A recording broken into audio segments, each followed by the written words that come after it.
to Spontaneous Miracles. Today I am with Abel Seifu. Hello, Abel. Hey, Leonard, thanks for having me.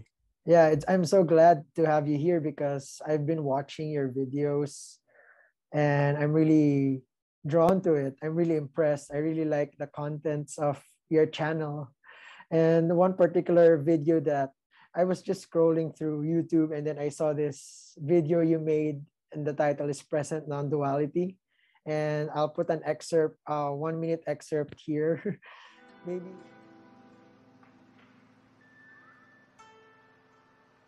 Being present is not I being mindful of the present moment. Instead, it is functioning from the perspective that conscious awareness arises in the present moment without a center. There is no center behind one's eyes. They are only sensory organs, and there is only conscious awareness. Conscious awareness is unobservable because there is no separate self to do the observing. Rather, conscious awareness is a feature of the cosmos. In turn, one does not experience self-transcendence. The illusion of self only dissipates. Discontentment is born from the perception that one autonomously works toward desires one owns, including the desire of being present. In being present, the illusion of the feedback loop that is the narrative becomes evident, and one awakens from playing the impassioned protagonist of the narrative of self. Maybe you can talk about, maybe before I ask you about that particular video, maybe you can talk about your story first. Like when did you start talking about non-duality and creating videos on YouTube? Like how did it unfold for you? Interesting enough, it kind of started off with I had a family member that would suggest that I would take notes down because I would bring up certain like perspectives on certain things. And so I would start writing down my notes. It might even just be a, quick quip or even a joke sometimes, just anything. I would just write it down just at work when I had free time. In between things, I'd write it down and then I would put them in Post-it notes. And then when I would get home, I'd compile it into a Word document. And then like over a period of, I don't know, like maybe like 6 months, 7 months, I went back to I went to the document and kind of sift through everything and try to see what I could pull from it. And one of the things that stuck out to me the most was just the idea of worthiness, and how it's inbred in us as a social, a social being. And that put me to think about hard determinism, the idea that what do we control, in our being, our perception of self and wanting to be worthy, that's just ingrained. So then that made me look into hard determinism. And then as I looked into hard determinism, I wanted to experiment with it, and I wanted to experiment through mindfulness. And as I was looking into mindfulness and hard determinism, who did I find?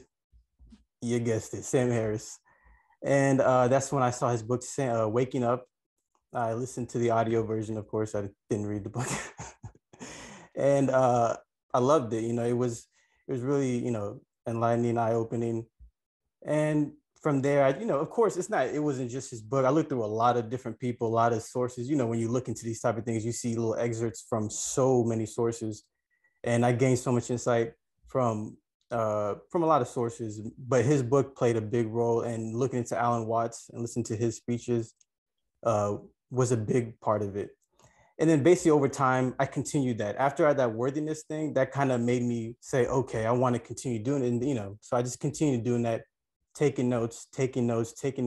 That's basically always what leads to my next video. Like, it's just, I go look at my notes and then I see what the notes is kind of like telling me, what's basically what direction it's leading me into. And that's what led to my first song. Well, my first song, I actually wrote that just for fun. The second song was from my notes. And then the narrator, the third video was, from my notes again. And then I just elaborated on the narrator for the narrative disembodied. And then for the present, again, it's just the notes kind of just, and it's just kind of insights that I have, and I just write them down. And yeah, and it's really, it's an amazing process, because it's like, it's it's amazing just for it to come in and then to see it progress over time.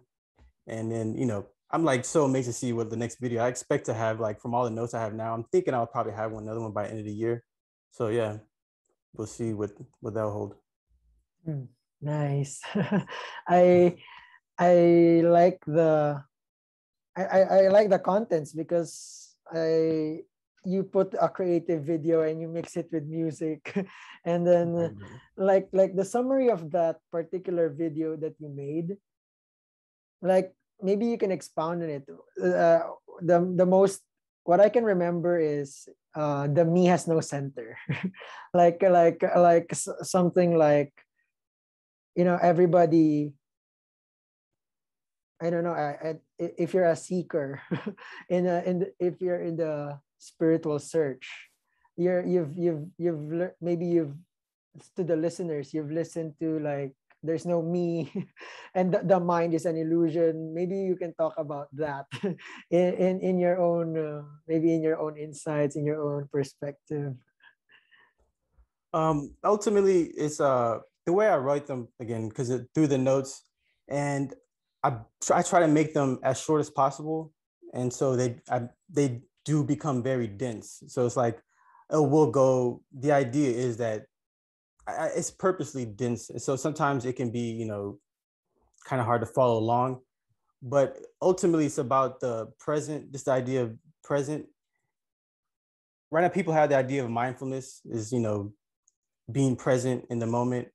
And so my take on that was just to flip on that, or from the perspective of non-duality, was that it's not being present, but it's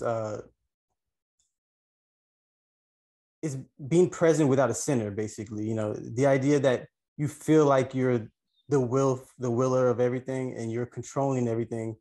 And if you sit there and try to practice mindfulness with a center through the perception of free will, of course, if that's your perspective, that's your perspective. But from my perspective, non-duality, just it's that in itself can get you caught in the loop, because you'll be trying to, even meditation itself, it's a tool, right?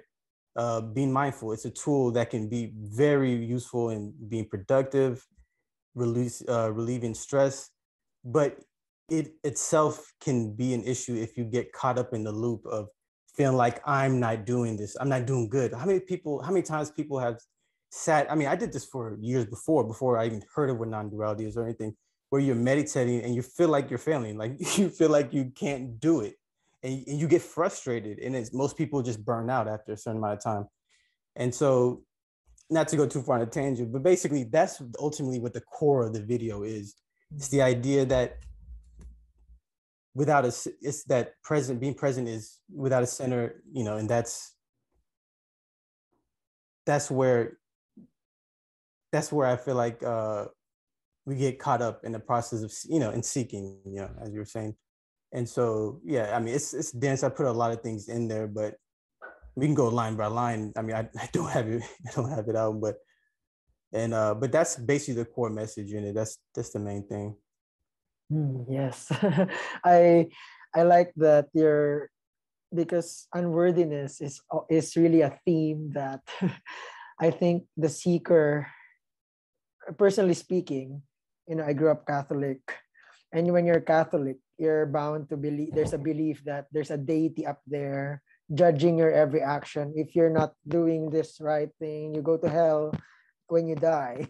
And then when you go to the new age circles, which I respect them. I have friends because this is my story. I have friends in the new age. I have friends in the religious. I have friends of non-duality. I'm just in the confused side of the who's telling what, who's saying the right thing. So it's like in the new age circles, not everyone, but most of them would say, if you don't do good, then you go back to another life. You repeat the karma, because there's the word karma, which I don't know where a concept in, I don't know where it originated. Maybe in India, where karma is your actions, and then there's consequence, and then it feels like there's this unworthiness in every group, and then nobody would ever tell you that you're okay as you are. You are worthy as you are. You don't have to do anything. Everybody will sell you a will sell you a modality or a tool to to improve yourself or to make yourself deserving of. It's like the version of a judging God up there. And it just resonates with me when I'm listening to its music to my ears, because I don't know, the most thing that I struggled with is free will and no free will. I don't know, did you also struggle with I feel like when I also listened to Sam Harris and the waking up and all of that, and I experimented myself. Thoughts arise without effort, like there's no controller of the effort. Exactly. And then I was thinking, so life is puppeteering me. So life has this. I feel I use this metaphor of I'm the puppet, and life is doing whatever it wants to do. So that brought me anxiety of. So if life wants me to throw out in the street and be hit by a truck, then that's the that's what life. And but on the flip side, there's also freedom to it, because you know that you're not guilty. You're not the guilt is a concept that imposes you're the doer. But I don't know, did you also struggle with things like that in your. The idea of being the puppet, in a sense, could be a center in itself. The idea that of there being guilt is there being a self to be the guilt to be assigned to. If I see things as just occurring as they do, minute by minute, of course, I'm not, I experience being caught up in the illusion of self. The illusion still resides. That's why, one of the parts in that video and one of my takeaways is that, that one doesn't transcend self, the illusion of self only dissipates. And the reason I write that is because, self-transcendence is the idea that you work towards a point or, period of time when you transcend yourself.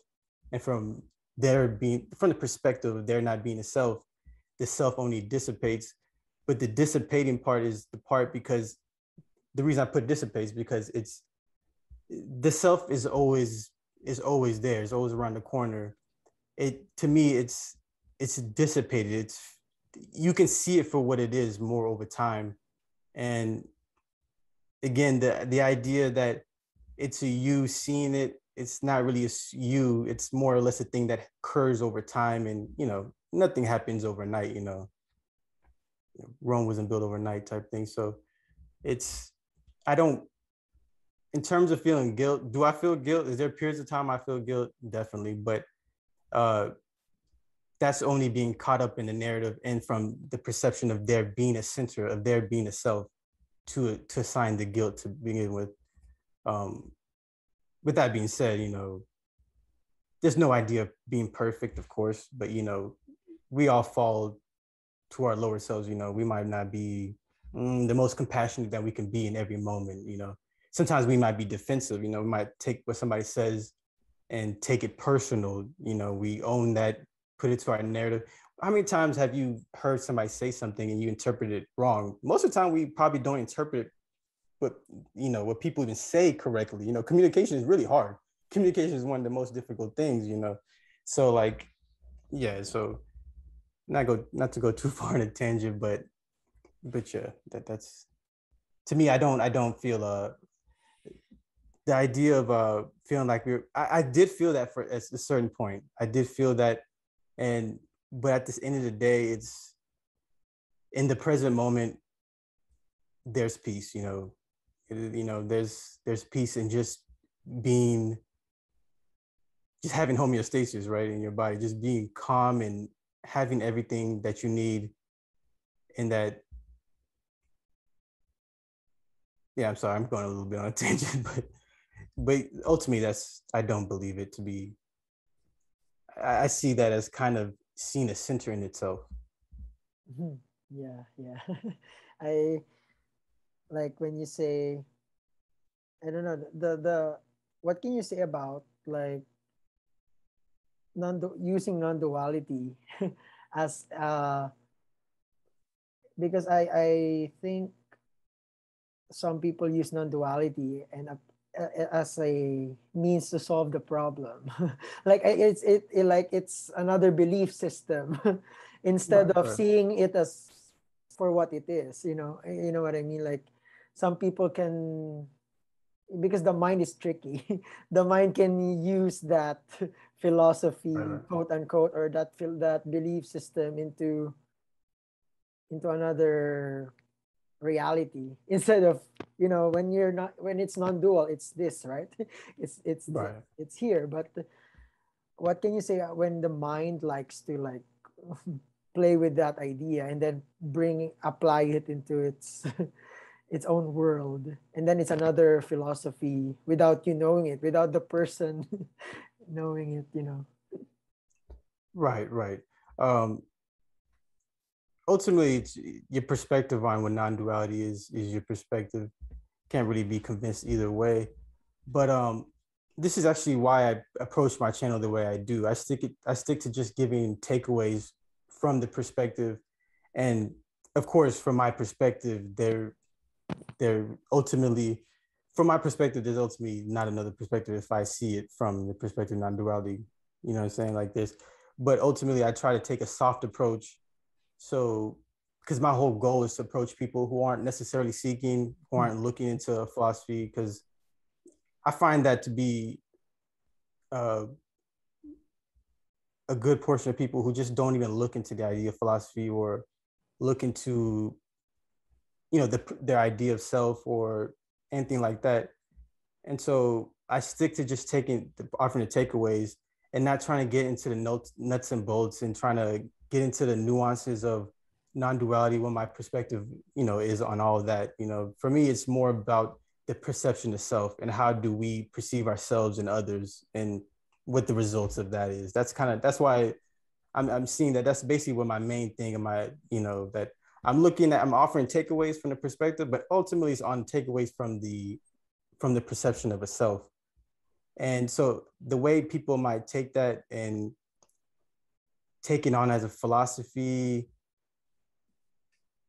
I don't know. It would be hard to judge that. You know what I'm saying? It is what it is. I don't.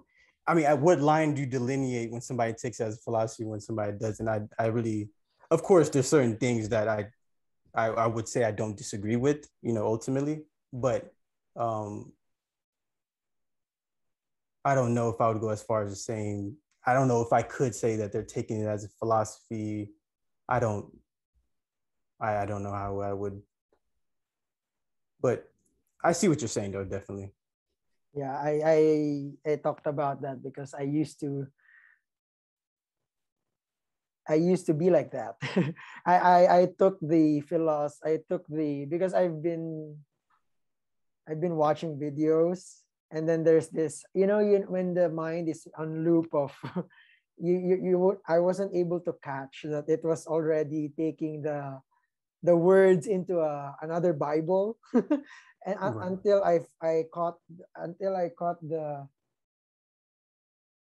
then I was in denial. I was in denial of everything. I was saying there's no everything is happening on its own, and then I was neglecting everything. I was like destroying parts of my life and everything, and then I it took a while before I saw through the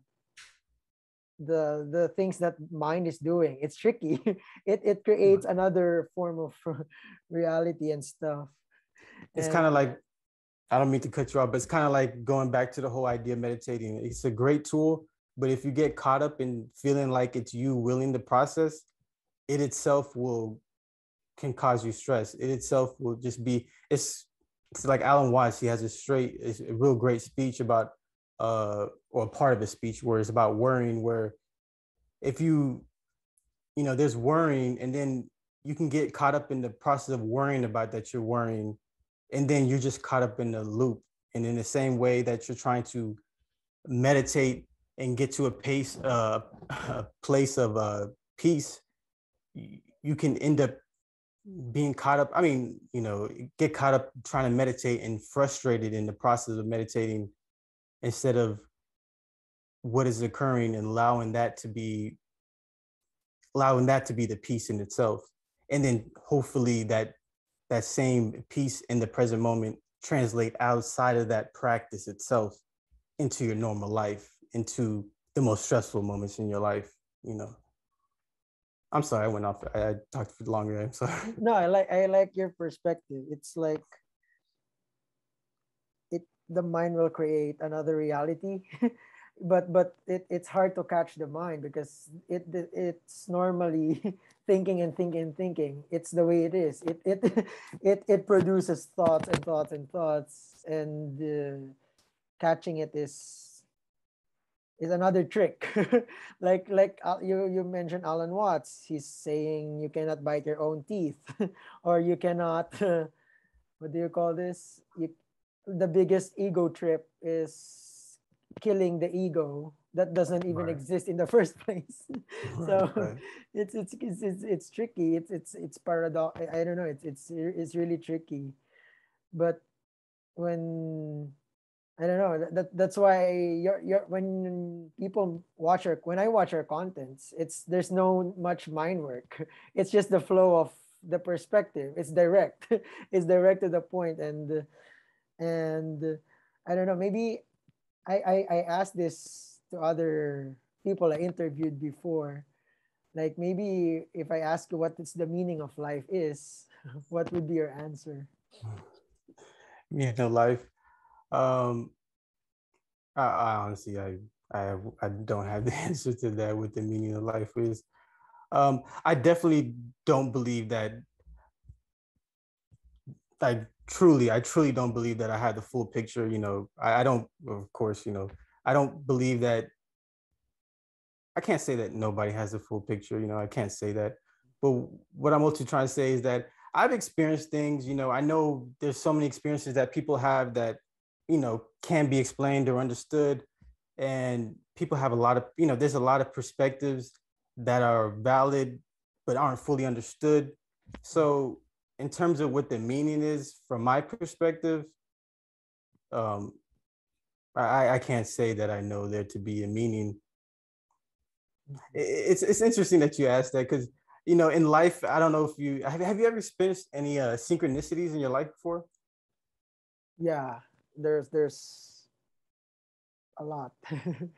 Yeah, so it's like it's one of those things where it's like, are you feeling like, are you finding are we seeing a pattern that isn't there, type of thing?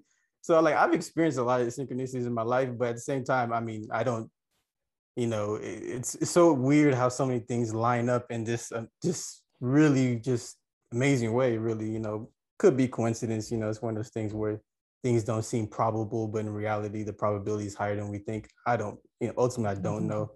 So, but so I don't know. So I honestly, I don't have an answer for that, unfortunately. Yeah, yeah. Same here, because it's like the great cessation from Zen.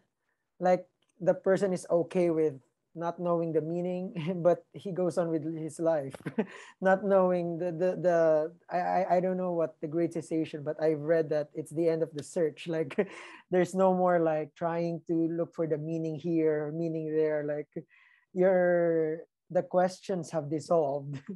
It ceased to like, there's no more like, because in the past I used to question, like, because there are people having mystical experiences, and they say there's a higher truth to this, then you have to open your third eye. There's a have to, and then I felt like it's another form of unworthiness. You have to do some work to get to somewhere, and I feel like I'm so done with that. The should have or the need to people, like, you need to do this, and then you have to pay me for me to do for me, so I can heal you in this. So I respect those people, but I also had been victimized by people who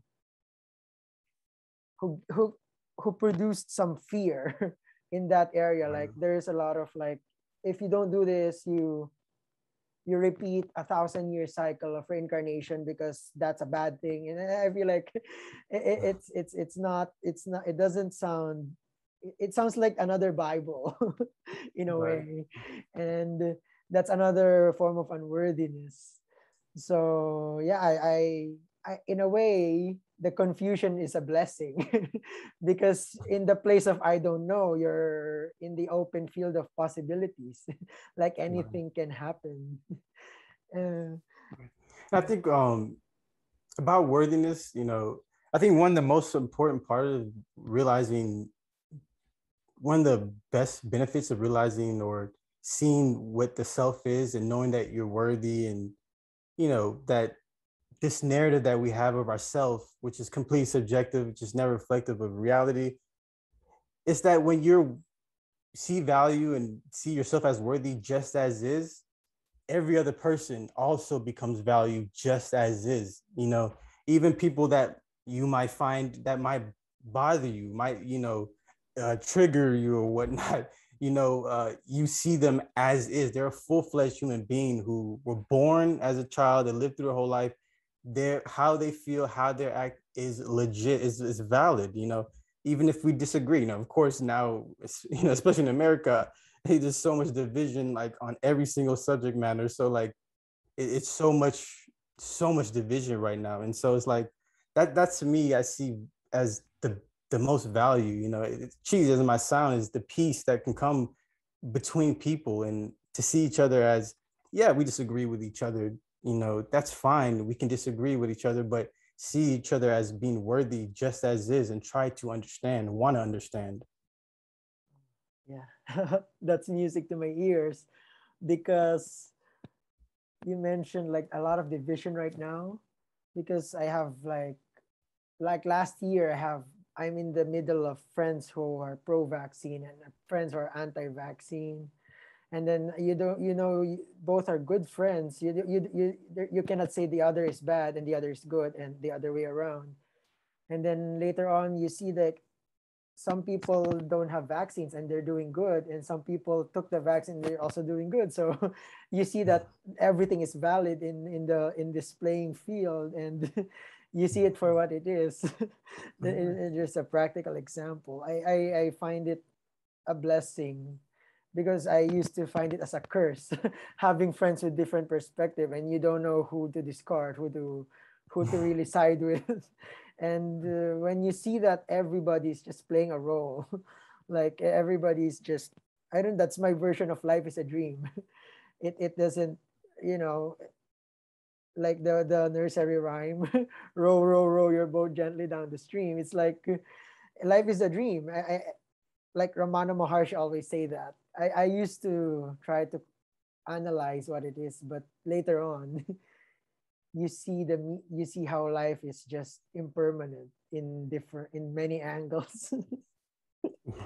It's just passing. It's just, I don't know.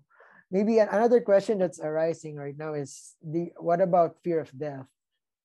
A lot of I think maybe from some research they said that's, if you go to the bottom line, if you ask every single person why they're doing what they're doing, you go to the root of it. It's the fear of dying. It's the fear that this body will perish, and then the unknown. I don't know what's your take on that.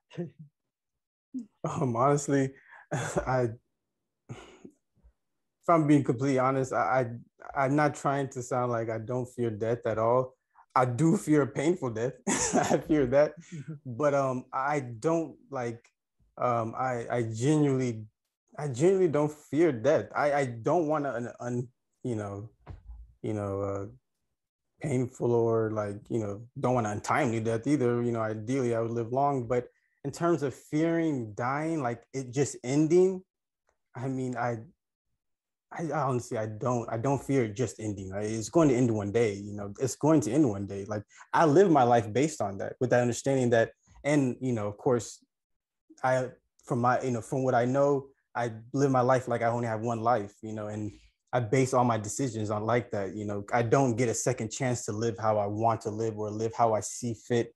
So I try to live by that. So like, in terms of, I wouldn't say yeah. So in terms of fear of death and it ending, I don't.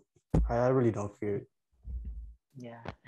How do you feel about how do you feel about death? I know, if you ask that a question right now, I would say we have the same. We have the same. I don't fear it also, but like maybe if you ask it to me a year ago, I have a different answer, and I might answer it differently a year from now. Like I feel like I have this personality that you cannot put into a box. Like like maybe tomorrow I would say that's the greatest fear I have, or maybe the next day I would say, because somebody asked me that like 4 months ago maybe, and I say if somebody massacres me in my house, I wouldn't resist. I would just if that's the destiny of this body form organism, then what can I do? And then but maybe tomorrow something comes up, or something scary comes up, and I might say I'm afraid. I don't want to die. I want to live 10 more years, you know. It's a different, it may be different today and tomorrow, you know. Yeah. Yes. It's a topic that I feel like, I don't know, it's something like, if you get to the terms of death, then there's no more the issue of fearing life or living wouldn't matter much, because you know that death is just another energy playing itself as death. But the existence will persist however it may. I don't know. Maybe that's why people have this the theory. I call everything a theory because ultimately no one knows. So the theory of reincarnation, you know, there's research of kids. I don't know, I forgot who's that, but he's a doc. I don't know, he's a doctor or a professional who interviewed the kids in their past lives and they can remember memories, and then that's the start of me feeling that, so that's real. But that's just real in that, later on it's just like it's real in that perspective, but there's limitless possibilities. It can't be just that. So I don't know, it's just my idea. In terms of, just to go on a tangent on that, or the way that the way the reincarnations, like, how do we know that it's real, and how do we know if this kid is, how many one of these kids are telling, or are actually telling us about a past life type thing. One thing that always sticks out to me is OBEs. When I've read a book where it was a very in-depth study on OBEs, even DMT and DMT also. And it was a doctor who did that study. I wish I had, more off the top of my head, I could pull the information, but don't have all the details. But it's just one of these things where, like I was saying earlier, there's appears to be experiences that people have that appears to be, validity to it, but to what degree, I don't know, I don't know. So it's like, it's one of those things where it's like, it's easy to write off the kid who's talking about his past life in some different country or something. But at the end of the day, it's like, who really knows ultimately? Who knows what that is? But I don't, I don't look down on a person for saying that, but I don't necessarily take that upon and say that, that's proof. Again, I have never looked into the subject matter a lot, to be honest. So if I did, maybe I would see a whole bunch of evidence for it, but I've never really looked too deeply into that subject matter. So Yeah, I agree. I agree, because it can be another reality, but when, like your contents, it's in, if what does it, what will it contribute to the present? Because a past life is a thought. It's a memory, it's another, it's a pseudo whatever, it's not like a tangible right now experience. So it may or may matter to that person, but right now I think the reality is like here. right. Yeah, I agree. Yeah. I don't know. Whenever I ask questions in my interview, I put myself in the seeker's perspective. Like, what can you say? What can you tell if I'm a seeker waiting for something to happen? And I'm sure there's a lot. That the reason why seekers are watching, reading books, because ultimately there's a future event that the me will dissolve, the me will disappear, the identification with the body will die, will the ego will die, you know, and I used to believe there's a process, but later on, how can there be a process if there's no center? How can there be I don't know, maybe if I'm that desperate, what would, if you're gonna talk to a desperate seeker and I am that, what will you tell me maybe?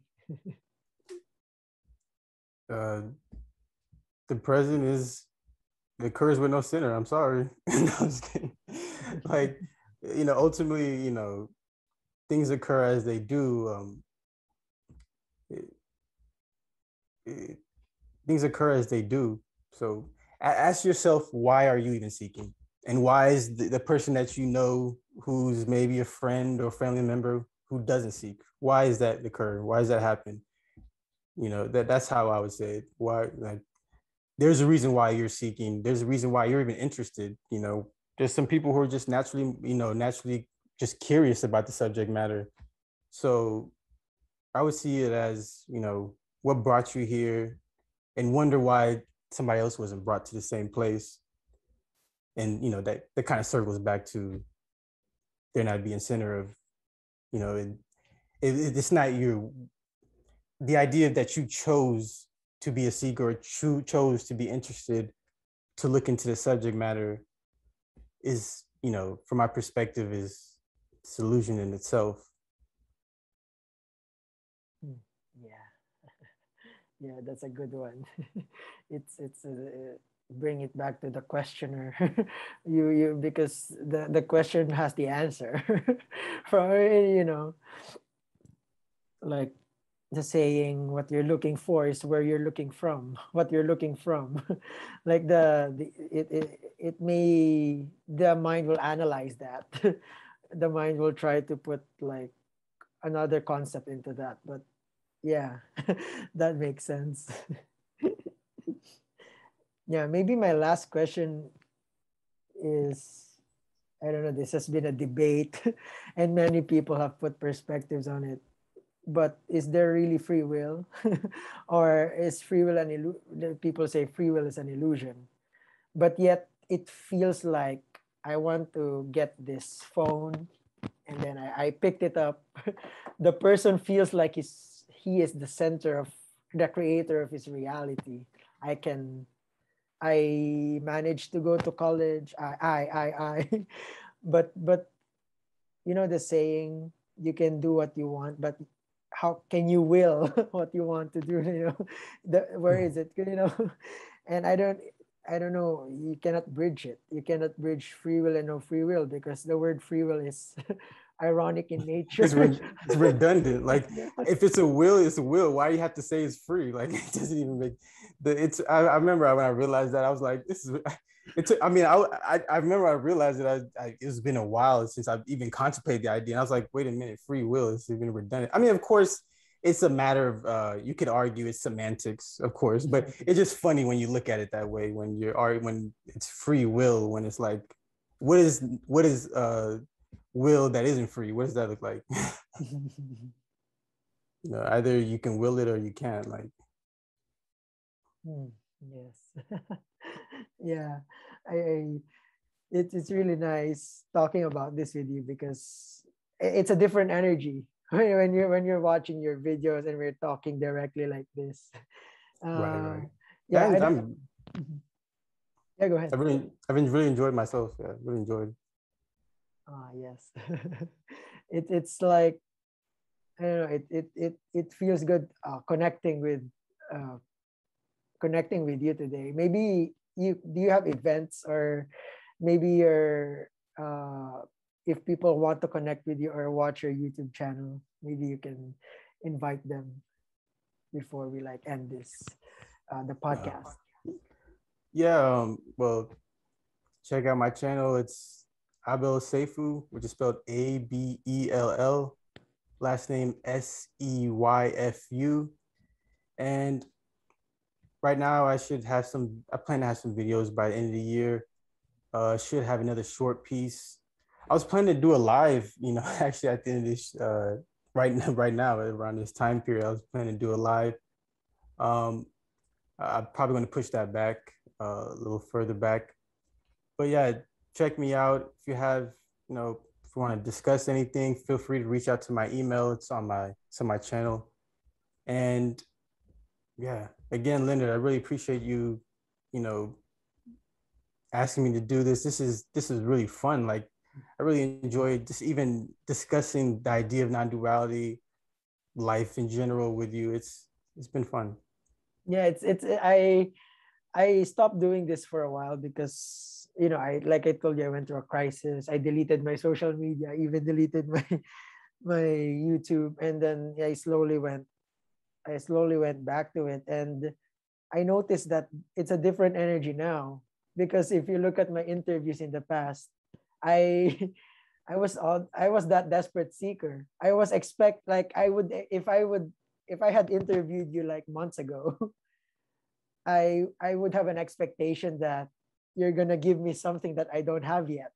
Like you will provide an answer to a question. But right now I feel like I'm just enjoying talking to people about non-duality, and I'm just enjoying the perspective people present because it's all valid. Otherwise Right. it wouldn't be present. It wouldn't be here in the present if it's not valid. Yeah, I really enjoyed talking to you. Thank you so much for accepting this invite. I really appreciate it. Really, it's truly my pleasure. Truly my pleasure, man.